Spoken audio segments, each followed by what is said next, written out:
সালাম আলাইকুম। হাদাকাল্লাহ। আরে ভাইপো, তোমার কি শরীয়তের শিক্ষা বলে কিছু নেই নাকি? কেন চাচাজি, আমি কি কোনো বেয়াদবি করে ফেললাম? বেয়াদবি মানে? আমি তোমার সালাম দিলাম আর তুমি কি না সালামের জবাব না দিয়ে কি সব বিড়বিড় করে হাদা কল্লা করে যাচ্ছ? চাচাজি, আমি তোমায় হাদাকাল্লা বলিনি, আমি তোমায় বলেছি হাদাকাল্লাহ, অর্থাৎ আল্লাহ আপনার হেদায়েত দিন।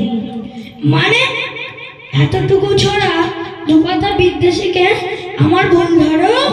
চাচাজি, আপনি সালাম আলাইকুম বলেছেন, যার অর্থ হলো আপনার উপর গজব বর্ষিত হোক। আপনি আমায় গজব বর্ষিত হবার কথা বলেছেন, তাই আমি আপনার বললাম হাদাকাল্লাহ, অর্থাৎ আল্লাহ আপনার হেদায়েত দিন।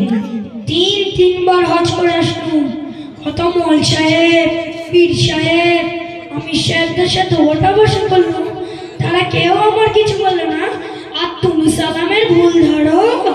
চাচাজি, রাগ করবেন না, আমায় ক্ষমা করবেন। কে কি করলো আমার জানার দরকার নেই। আপনি ভুল বলেছেন, তাতে কি হয়েছে? আপনি সঠিকটা শিখে নেন, কোনো ক্ষতি হবে না। যাক, ডাক দাও খোকা, তুমি কি বলতে চাচ্ছ? চাচাজি, ওটা সালাম আলাইকুম হবে না, ওটা হবে আসসালামু আলাইকুম ওয়া রাহমাতুল্লাহি ওয়া বারাকাতুহু, অর্থাৎ আপনার উপর আল্লাহর শান্তি, রহমত ও বরকত বর্ষিত হোক। হায় আল্লাহ, আমি অনেক খারাপ ব্যবহার করে ফেলেছি, তোকে ছোট ভেবে আমি অনেক খারাপ ব্যবহার করে ফেলেছি, কিছু মনে করো না খোকা। না চাচাজি, আমি কিছু মনে করিনি। আচ্ছা, তুমি এসব শিক্ষা কোথা থেকে নিয়েছো? আমি পাইকপাড়া সিদ্দিকিয়া কোরআনিয়া মাদ্রাসায় যাই, মাঝে মাঝে বাবুল ভাইয়ের কাছে যাই, সেখানে বিভিন্ন ইসলামিক শিক্ষা নিই। মাশাআল্লাহ, এ তো খুবই ভালো কথা, আমিও যাব ওখানে।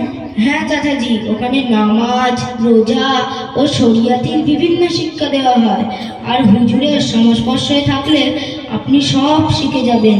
তাহলে আসি, আসসালামু আলাইকুম। ওয়া আলাইকুম আসসালাম ওয়া রাহমাতুল্লাহি ওয়া বারাকাতুহু।